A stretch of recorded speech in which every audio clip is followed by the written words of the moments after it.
Hey y'all, it's your girl Ebony, aka Ebony Speaks Love. So today I am going to do something a little bit different. I am going to do a video instead of my usual blog post. It will be posted on my site as usual, but I'm hoping that you all enjoy seeing my face. Yay! So I will be tackling an interesting topic.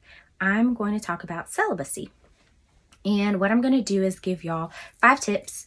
Hopefully, it will encourage you whether you're in your celibacy walk currently or if you're thinking about becoming celibate. Okay, so tip number 1, renounce negative self talk now. Know that you can do it, believe in yourself, know that you can be celibate. Like, it's tough, I'm not going to lie, but you can do it. And you just have to give yourself daily affirmations and encourage yourself and just stir yourself up in the Lord and know that you can be celibate. Tip number 2, let go of all stumbling blocks. So, whether it's whatever you watch on Netflix, whatever music you listen to, people that you hang around, whether it's drinking, smoking, whatever it is that is a stumbling block for you, you need to go ahead and get rid of it. Now, I don't necessarily recommend doing it all at once because that can be extremely overwhelming, but you can take baby steps. So, for example, I've been celibate for over 5 years now, and I gradually removed things. So, the first year, of course, I removed sex. And then a couple years later, I removed alcohol because I realized that when I get drunk, I want to send a hey stranger text or, hey big head. So, got rid of alcohol. And it was also really expensive because I would drink every time I went out, but that's another story. Um, then the following year, I let go of all secular music because I realized that the songs that I were listening to would plant seeds into my heart. Like, I would listen to love songs and then be all sappy and sad, or start reminiscing about somebody that I used to deal with. Certain songs would remind me of that person, especially if that was their favorite song. So I had to let go of secular music. And it's really hard to start, having flashbacks when you're listening to worship all day. Um, Guarding your heart as far as what you watch on TV, what movies you see.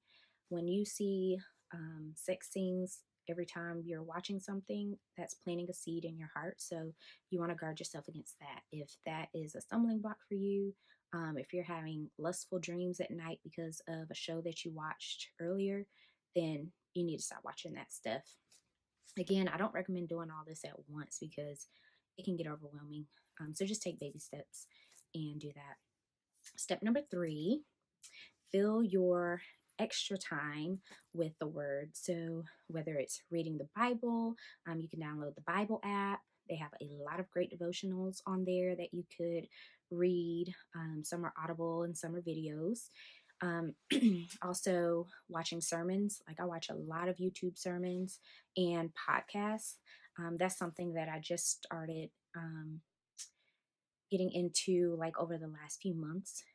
There are a lot of great Christian podcasts out there, and they give a lot of great sound advice.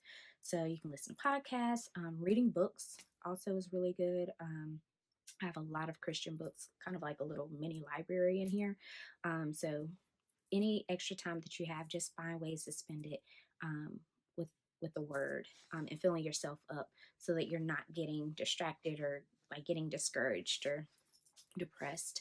And also, sometimes you might need to take a social media fast because social media can cause you to compare the season that you're in a lot. You can see people getting married, having kids, buying houses and stuff, and that can really get you down if you're not in that season. So sometimes you'll have to take social media breaks. Tip number 4, travel. Go to conferences, go to different churches, go to worship events. I don't mean church hop, I mean like different church events. And just really like be intentional about being amongst other believers, and fellowship is really key. So go do whatever you want. Seriously, like, you're single. So if you want to go to the mountains this weekend, like, get a couple girlfriends or guy friends and go to the mountains. If you want to go to a concert, a Christian concert, that's in like Chicago or whatever, go. Like, you have that free time now to be able to do those things. So just be intentional about what you're doing with your extra time, especially on the weekends when you're not working. And last but certainly not least, tip number 5 is you need community. You have got to surround yourself with a group of people that are around the same age as you, that are able to hold you accountable. So I live in Winston-Salem, North Carolina, and I am a part of an amazing Bible study group called the Holy Ghost Party, and they hold you accountable. We hold each other accountable, because this fight is not against flesh and blood, it is spiritual, and these attacks come out of nowhere, and you need someone that you can call on or send a text or meet up with to help you through this walk, through this journey. So it's very important that you surround yourself with community. We're a group of young adults, but if you're, in your 40s or 50s, find a group of 40s and 50-year-olds that are doing the same things that you're doing, that are just trying to walk this thing out together the right way, and ultimately just bring people closer to Christ. So those are my 5 tips. Again, they are not like the only answer to celibacy, but those are the things that work for me personally. Your walk is not going to look like mine, but I do want to encourage you and let you know that you can do this. Okay, the enemy is going to be mad because you're doing the right thing and you're not doing the wrong thing, which is what he wants. So those attacks are real, but again, surround yourself with community, fill yourself up with the word, and just reassure yourself that you can do this. All right, bye. Also, shameless plug, if you live in Winston-Salem, please get connected. You can send me an email. I'll put my email in the description below, and you can get involved with the Holy Ghost Party.